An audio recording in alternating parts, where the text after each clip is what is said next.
on the true joy which comes from philosophy. Do you suppose that I shall write you how kindly the winter season has dealt with us, a short season and a mild one, or what a nasty spring we are having, cold weather out of season, and all the other trivialities which people write when they are at a loss for topics of conversation? No, I shall communicate something which may help both you and myself. And what shall this something be, if not an exhortation to soundness of mind? Do you ask what is the foundation of a sound mind? It is not to find joy in useless things. I said that it was the foundation. It is really the pinnacle. We have reached the heights if we know what it is that we find joy in and if we have not placed our happiness in the control of externals. The man who is goaded ahead by hope of anything, though it be within reach, though it be easy of access, and though his ambitions have never played him false, is troubled and unsure of himself. Above all, my dear Lucilius, make this your business. Learn how to feel joy. Do you think that I am now robbing you of many pleasures when I try to do away with the gifts of chance, when I counsel the avoidance of hope, the sweetest thing that gladdens our hearts? Quite the contrary. I do not wish you ever to be deprived of gladness. I would have it born in your house, and it is born there if only it be inside of you. Other objects of cheer do not fill a man's bosom. They merely smooth his brow and are inconstant, unless perhaps you believe that he who laughs has joy. The very soul must be happy and confident, lifted above every circumstance.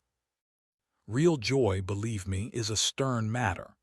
Can one, do you think, despise death with a carefree countenance, or with a blithe and gay expression, as our young dandies are accustomed to say? Or can one thus open his door to poverty, or hold the curb on his pleasures, or contemplate the endurance of pain? He who ponders these things in his heart is indeed full of joy, but it is not a cheerful joy. It is just this joy, however, of which I would have you become the owner, for it will never fail you when once you have found its source. The yield of poor minds is on the surface. Those are really rich whose veins lurk deep, and they will make more bountiful returns to him who delves unceasingly. So too those baubles which delight the common crowd afford but a thin pleasure, laid on as a coating, and every joy that is only plated lacks a real basis. But the joy of which I speak, that to which I am endeavoring to lead you, is something solid, disclosing itself the more fully as you penetrate into it. Therefore I pray you, my dearest Lucilius, do the one thing that can render you really happy. Cast aside and trample underfoot all those things that glitter outwardly and are held out to you by another or as obtainable from another. Look toward the true good, and rejoice only in that which comes from your own store. And what do I mean by from your own store? I mean from your very self, that which is the best part of you. The frail body also, even though we can accomplish nothing without it, is to be regarded as necessary rather than as important. It involves us in vain pleasures, short-lived and soon to be regretted, which, unless they are reined in by extreme self-control, will be transformed into the opposite. This is what I mean.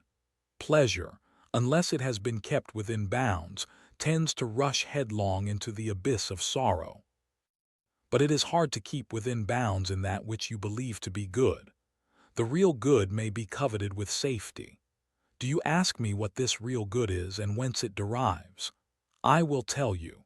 It comes from a good conscience, from honorable purposes, from right actions, from contempt of the gifts of chance, from an even and calm way of living which treads but one path. For men who leap from one purpose to another, or do not even leap but are carried over by a sort of hazard, how can such wavering and unstable persons possess any good that is fixed and lasting? There are only a few who control themselves and their affairs by a guiding purpose. The rest do not proceed. They are merely swept along, like objects afloat in a river. And of these objects, some are held back by sluggish waters and are transported gently. Others are torn along by a more violent current. Some, which are nearest the bank, are left there as the current slackens, and others are carried out to sea by the onrush of the stream. Therefore, we should decide what we wish and abide by the decision. Now is the time for me to pay my debt. I can give you a saying of your friend Epicurus, and thus clear this letter of its obligation. It is bothersome always to be beginning life. Or another, which will perhaps express the meaning better. They live ill who are always beginning to live. You are right in asking why. The saying certainly stands in need of a commentary. It is because the life of such persons is always incomplete.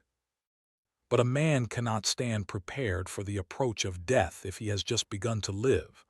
We must make it our aim already to have lived long enough. No one deems that he has done so, if he is just on the point of planning his life. You need not think that there are few of this kind. Practically everyone is of such a stamp. Some men, indeed, only begin to live when it is time for them to leave off living. And if this seems surprising to you, I shall add that which will surprise you still more. Some men have left off living before they have begun. Farewell.